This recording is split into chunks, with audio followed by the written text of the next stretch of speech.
17 ఏళ్ళకి ఎయిడ్స్ వచ్చిందా? వందనాలు చెప్పావు. నువ్వు ప్రార్థనకి వెళ్ళే కుటుంబంలో. అవునయ్యా, మా అమ్మ వాళ్ళందరూ ప్రార్థనకి వెళ్తారయ్యా.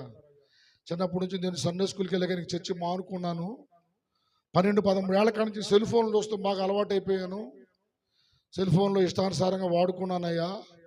కోరికలు, కొత్త కొత్త కోరికలు కలిగినాయి. అక్కడికి ఇక్కడికి వెళ్ళి రకరకాల ముద్దులతో శరీర పాపాలు చేశాను. ఇష్టానుసారంగా ప్రవర్తించి పాపం చేశానయ్యా.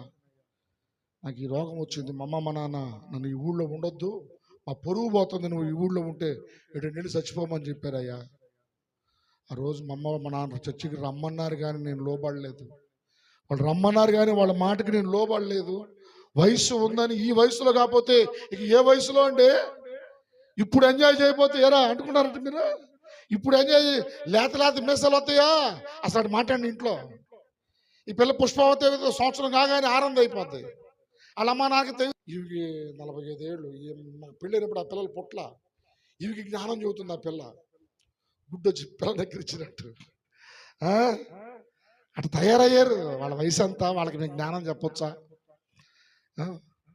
వయసుని బట్టి గౌరవించి పిల్లలకి వచ్చి చిన్న చిన్న మీసాలు లాగానే మాకు తెలుసులే. ఏది నువ్వు చెప్పేది? నువ్వు చెబితే నేను అంటానా ఏంది?